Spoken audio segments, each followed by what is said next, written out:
وەکو ئەوانەتان لێ نەیە کە دوای ئەوەی پەیامی ڕوون و ئاشکرایی خوای گەورەیان بۆ هات تەفرەقەیان تێکەوت، کەوتنە بەربەرەکانی یەکتری، کەوتنە تێکشکاندنی یەکتری.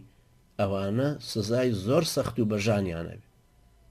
سزای بە سەخت و بەژانەکە ئەم تەفرەقەیە ئەم زەلیلێتیە. تۆ سەیری کوردستان کێسە لەم کاتێ تاغوتانی پارتی وێچێتی و ملهوڕانی عەلمانیەت هیچ شتێکیان پێ نەماوە لە فکر و لە سیاست و لە ئەخلاق و لە قیەم، لە هیچ شتێ هیچیان پێ نەماوە بیگەێنن بە یەکێکی تر. مسلمانان قووەتێکی زۆر زۆر زۆر گەورن، قووەتی عەقائیدین، قووەتی ڕیز و سەفن، قووەتی هەموو شتێکن، بەڵام سەیریان کە چونکە ئیمانەکەیان لە ئیمانێکی خواناسانەی بە قووەتنی هەر ئاعرابیانەیە، پابندبوونیان بە مەنهەجەکەەوە پابندبوونێکی وەکو یاوەران نییە، برایەتی دینیان کردو بە ناسیاوەتی و ڕەفیقێتی، حاڵەتی حیزبێتی و خەتخەتێن و پەتپەتێنی خۆیان زیاتر بەلاوە مهمترە وەک لە دینەکە و سەرخستنی دینەکە، کەوتونەتە ژێردەستی ئەم عەلەمانیەتە مرتەدانەی کە ڕۆژانە ئەیان ڕەتێنن ئەشیان بۆن بۆ جەبهەکانی خۆیان بۆ ئەوی ئەلمانێتەکە بە قووەتر بێت.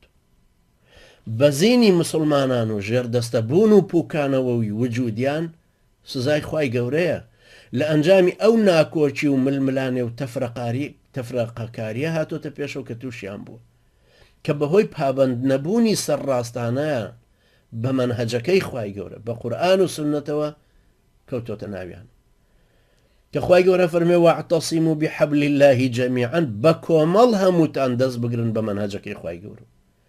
ئێمە مەنهەجەکە کۆمانەکات و ئەنجا ئەو کەسەی کە لە ناومانە لە هەمووان زیاتر شارەزای مەنهەجەکەی و لە هەمووان زیاتر پابندە بە مەنهەجەکەوە خەڵک قبوڵێتیە بێ بە ئەمیر. ئەو کەسەی کە دەستی بۆ ڕاکێشنوەڵەن با ئەمیرمان بێ ئەڵەن ئەو کەسە لێزانترە، عاقڵترە، پابندترە، دیندارترە، بەتەقواترە.